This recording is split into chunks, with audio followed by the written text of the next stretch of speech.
Welcome, everybody, to another episode of the Dragonus Podcastus. I'm your host, Dead Ponic, and with me, as always, is Queen Byron. Without her, none of this is possible. And also, welcome to week 3 of our, I guess you could say, October special, where we talk about various types of undead and all kinds of spooky stuff. And if you guys want to support us, you can support us at patreon.com/Dragonus Podcastus. You can support us on our Fiverr pages. And as always, like, comment, and subscribe to our YouTube channel. So for this week, we're going to do something a little bit different. Since we've been doing a running theme of undead, we're actually going to be talking about, undead in 5th edition in general. So to kind of start off, so for those who are not familiar, the undead are generally, they're a variety of monsters. There's different types of monsters in 5th edition. Currently there's fiends, aberrations, constructs, that kind of thing. But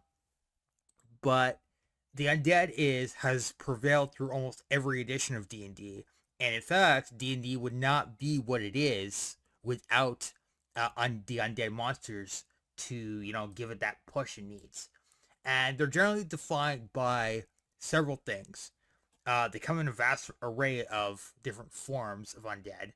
They have generally powerful abilities.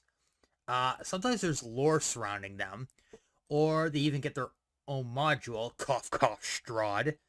The most common trait that surrounds undead is that they are either created through necromancy or through powerful dark magic. And you can usually find them guarding their master's tombs and crypts, but this is not always the case. And also, what kind of tips the balance is that they are super sensitive to radiant magic or holy magic. Hence why the paladin is pretty much, and cleric are pretty much, the anti-undead classes. Mm-hmm. So starting off, we're going to talk about different undead. So starting off with the base undead, everybody knows this one, the zombie. The zombie is nothing terribly special. They come in a horde. They're often used as either cannon fodder or to spread fear among the populace. Sometimes, though this is not common in 5th edition, but sometimes they're often used to spread disease. And they're just your common undead foot soldier. Then you have the vampire. The vampire is kind of the opposite side of that, where they're much more intelligent. They're immortal. They are considered to be the apex predators from a biological and scientific perspective, and they feed off of blood in order to survive. And when they drink that blood, they gain the attributes of upwards of 6 times that of an Olympically trained athlete. It depends on the variation of the vampire. There's vampire lords. There's vampire underlings, but one thing is certain is that the other thing is that sometimes you'll the most common trait surrounding vampire is the sharp teeth, and also they have their hypnotic gaze, which they use for their charming, and also they like to turn into bats for some reason, and they live in big giant castles. Nobody said that the vampires didn't have style. Mm-hmm. So, next one is the mummy. No, this is not a reference to your mother, if you're wondering. This is, or the British way the British say it. It's an actual monster. Basically, what this thing is it's basically a corpse that's been wrapped up in bandages. Ancient Egyptians used to do this, where they would actually take out all the major organs and put them in little jars to preserve them, and then they would, I believe they would rub or coat the body with some kind of salt or something, and then wrap it in bandages to preserve the body. But not in this case. The mummies in 5th edition have something called rotting fist, which leads to something called mummy rot. Mummy rot is not something you do not want to get hit by this thing. Trust me, it is not pleasant. And pretty soon you'll be asking, "Are you my mummy?" And yeah, Mummy lords are just an upgraded version of that. Also, for some reason, mummies really like to live in pyramids. Going back to the whole Egyptian thing. Um, the skeleton. This is nothing special. They got a bone to pick with you. They serve more as like the mainline infantry. And sometimes if the DM is feeling extra evil, they will often revive themselves. And speaking of which, also zombies have something called Undead Fortitude, where if they're dropped to 0 hit points, unless it's radiant or a critical hit, they can roll and then they can go right back up to 1 hit point. They can just get right back up. Yeah, there's that. Then you have the liches. These are the this is the like the overlords, or the guys who are like, they either summon dead, or they're in charge of undead, or they have a way of getting undead to bring them back to life. They often use necromancy. This is the other kind of undead that you see running around. There are some very famous examples. Surak from the Tomb of Horrors, he's actually a demi-lich. But liches they're very scary, and they have, well, let's just going over their crazy stat lines for a second.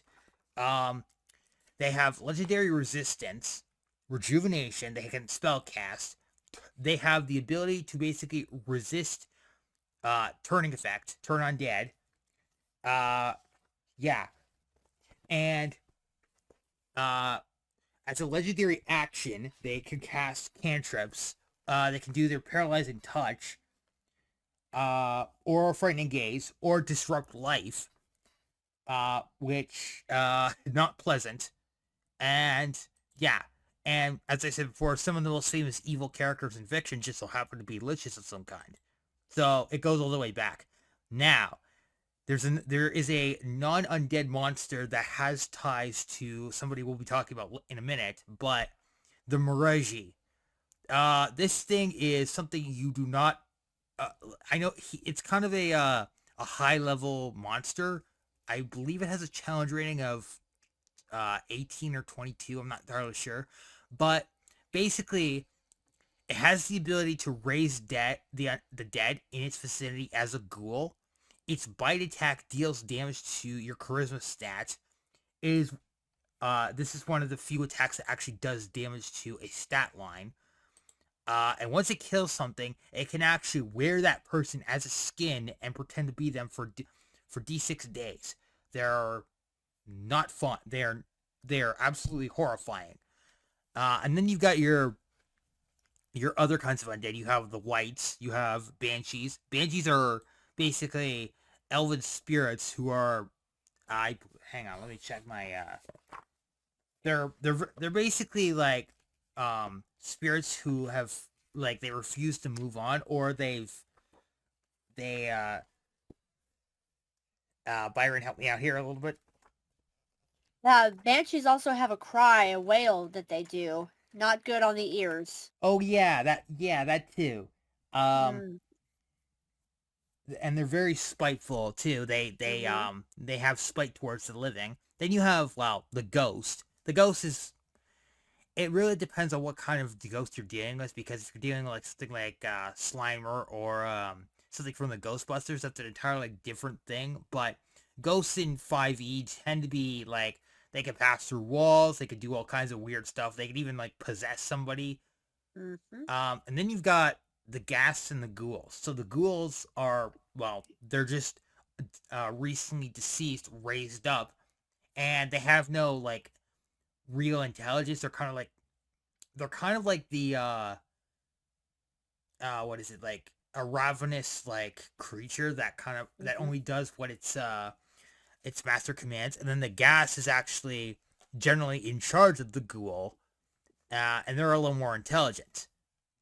So yeah, that's most of the undead that are fairly scary. We'll get to more in a little bit, but So this is where our question period comes into play here. So okay, so Byron, so what makes undead monsters different from other types of monsters in 5e generally? Well, obviously we talked about how skeletons and zombies are kind of low level. They're not really, strong threats. But after that, a lot of undead creatures have resistance or sometimes even immunities to certain damage types. So if you're not dealing magical damage or silver damage potentially, then you're just not dealing very much, if any at all. So it can be very hard to face certain undead creatures, especially for lower level parties. Okay, and so what is the best way to use undead in a campaign generally? Well, I like to use them for a scare factor. So, we mentioned having undead guarding their master's tombs. That's absolutely a great way to do it. I also like to use them as like almost like a gotcha or like a jump scare because a zombie or a skeleton could be laying anywhere on the ground, unmobile and inanimate until some stimulus comes along to activate it, and perhaps that's your party. And in Curse of Strahd, there is a special type of zombie called the Strahd zombie that actually, when it takes certain types of damage, it can be severed. The arms, legs, and head can act independently from the rest of the body. So you can imagine, I've done this to a party. They were sleeping, one person on watch, and all of a sudden they hear a chomping sound as a severed head is slowly inching its way toward the party, and this kind of that inevitable horror, I think, works really well. Okay, would you consider Frankenstein to be a undead, or is he more like just putting body parts together and just kind of creating like a abomination? Yeah, I absolutely consider it to be Frankenstein's monster as a form of undead. Um, or in that specific case, there's also another monster in fifth edition that is called the Flesh Golem, which is technically called a construct. It's a different type of monster. So I guess you would kind of have to look at each individual case and decide how were they brought to life. What was is their body acting independently from their soul? That's normally where you would get an undead. Okay. And what would be considered to be the most dangerous kind of undead monster then? Well, probably the lich or the vampire, depending. But a lich is usually someone who has studied magic for, centuries and has used their arcane knowledge to unnaturally, lengthen their own life. And they're very powerful. You can kill them or reduce them to 0 hit points, but unless you destroy the lich's phylactery, they will come back. Because a part of their soul lives in that object, and this is how they're able to retain their immortality. So, would you consider the Red Wizards from the D&D movie, specifically Sophina, cuz she kind of like after she like does her little bit of monologuing, she like her skin kind of goes like kind of rotting a little bit. Mm. Would you consider her to be like something of a lich, or is she a different kind of undead? I don't know enough about her to say for sure, but I would say she's probably not a lich or undead at all. Um, a, a lot of liches are depicted as being like skeletons, like they're just skeletons. They have no soft tissues left. And she doesn't strike me as a lich or another type of undead. She just seems like someone who's probably lived unnaturally long. Ah, okay, okay, Hmm. yeah, that would make sense. Okay, okay, so when would you not want to use undead monsters in a campaign then?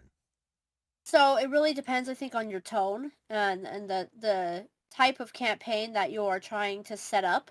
I run a lot of horror games, so I think that undead monsters are applicable for most of those. But if the tone is meant to be lighter, or if you're running a game for kids, some people have, sensitivities to certain things like that. That's when I would not use undead. When your tone that you're going for is like a lighter, more whimsical kind of adventure. Okay, okay. So would you say that undead make good soldiers in an army? And if so, what generally would an undead's role be if they were to be put into an army? Yes, I think that undead can be an amazing asset to the army if you are able to utilize them.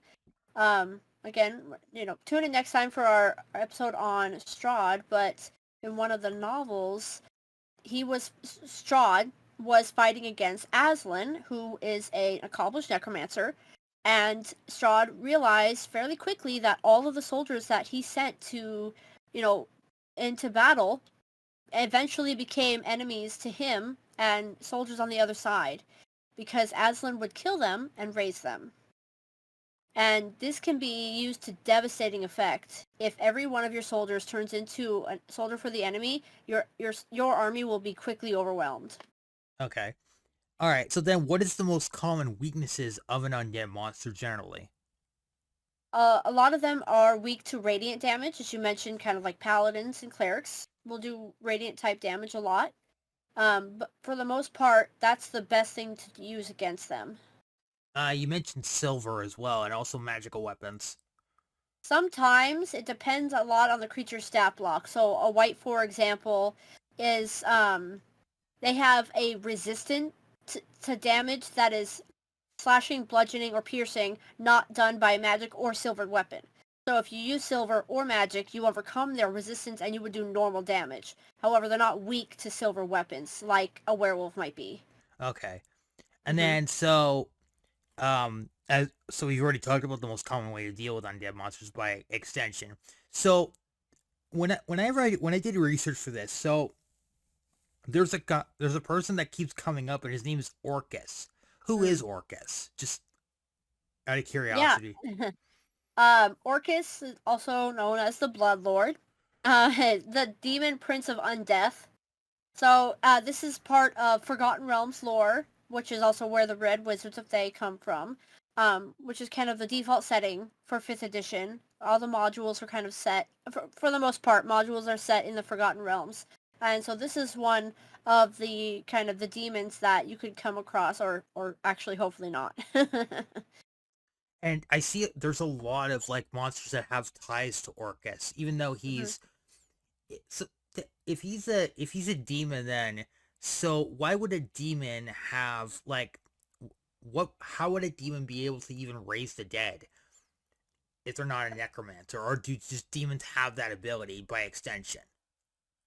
Orcus has that ability, Oh, okay. specifically Orcus, because of his power, his typing, kind of who he is. He has the ability to raise creatures to undead. Yeah. Okay. All right. So here's some deadlier, even more deadlier undead that I found. So the Death Tyrant. This is the undead version of a beholder. They're basically a flying undead eyeball. And by extension, a spectator, which is something I just recently found out about. I have no idea what it does, but I just found out about Not it. good. Yeah. Death Knights. These guys are basically constructs, or actually, hang on, let me check my book here. Well, the most common thing you see them in is World of Warcraft. Like the Death Knight is a class in that game, and they're generally a undead that is given like some form of sentience, and also they're given pretty much and they're given the abilities to like they have different like abilities based on like their specialization. Okay, here it is. Yeah, Death Knights are generally like disowned paladins. They're yeah, and they're and when they die without seeking atonement for, breaking their oath, then they generally will just turn into a Death Knight through dark powers, as it says in the book. And then you have, well, the Lich and the Demi-Lich. The Lich is what you commonly see most. The Demi-Lich is something far worse. It has basically transcended a material body. It's literally just a skull. And the main villain of the Tomb of Horrors is actually a Demi-Lich. And he is one of the most unfair traps in the original Tomb of Horrors module. I don't know what he looks like in how he is in the current reprint, so I guess I have to figure that out. But then you have something that's even more scary, which is the Bodak. Now, there's a famous painting called The Scream, with the guy where he has his like his mouth hanging down, he has his hands Mhm. over his head. Like it kind of reminds me of that a little bit, or it reminds me of Ghostface from the Scream movies. I, they're Yeah. they're Yeah. they're very intense. They're very scary. And they're dead, and they're they're not something you want to run across. Um, but they're also all most of these are like high level encounters, so you're not going to encounter them in like in like mid level or even low level encounters. That would just be ridiculous unless your DM was feeling extra evil for some reason. Um, so now so we're transitioning into undead in other forms of media, not just D&D, but so the two most common undead that we've talked about before, that are commonly seen in media are the zombie and the vampire, and they represent two different sides of that spectrum of horror. So a zombie's fear factor comes from when it is in a horde and the fact that they often are seeking out flesh to consume, usually to spread a virus of some kind. This is, however, the modern take on the zombie. Fantasy zombies are completely different. As we said before, they are often used as cannon fodder, sometimes, but not always, to spread disease. But the fear that they generate just by being near people is enough to make people run in fear and make them run for the hills. Vampires, by contrast, are highly intelligent. They have the ability to, hide among the populace, and they're not feeding and they're not killing to because it's literally programmed, as someone said. But they're doing it to survive. And they often feed off of blood in order to survive. But what makes them more scary is that they have all these different abilities. They can pose to look and act like normal human beings, but the difference is there are a variety of weaknesses that make them stand out. And also, they they get a little more attention than zombies, in my opinion, because most zombie movies that I've seen are either they treat them as like um basically like they just spread a virus when they bite people, or it's just one big horde and the horde never stops basically. But and as opposed to vampires where they have like a society, they have a language, they have ways of hiding in the populace, and even the humans that they terrorize sometimes will become what pets basically, or familiars. See the Blade movies for this reference. Um, the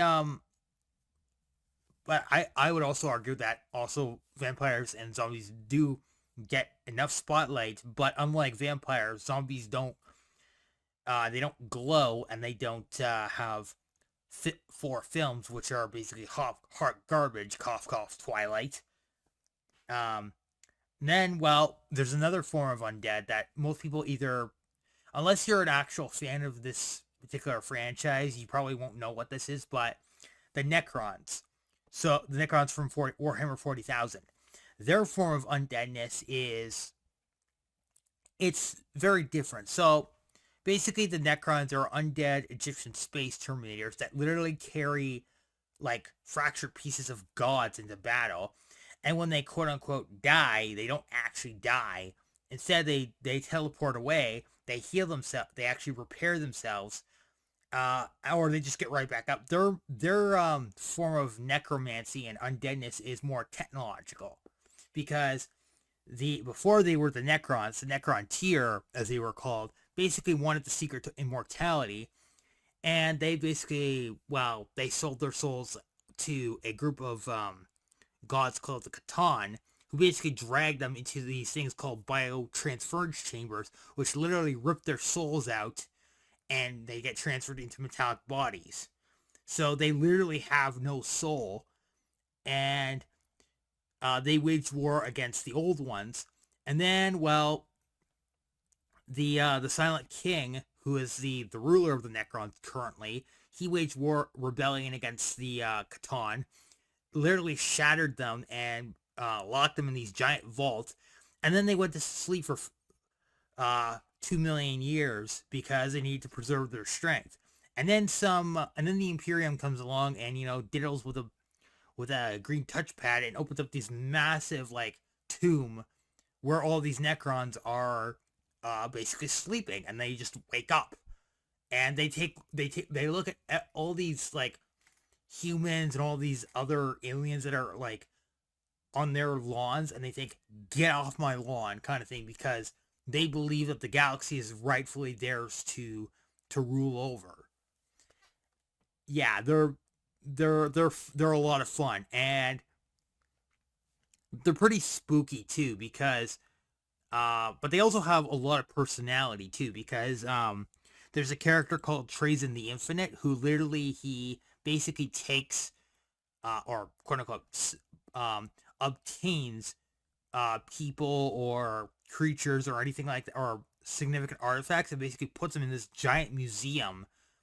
And as a lot of people like to meme about, it isn't stealing if he doesn't give it back. And also, this is where a lot of some of the characters who have died in the setting actually either went to instead of dying. One of the big ones is Lord Castellan Creed, I believe his name is.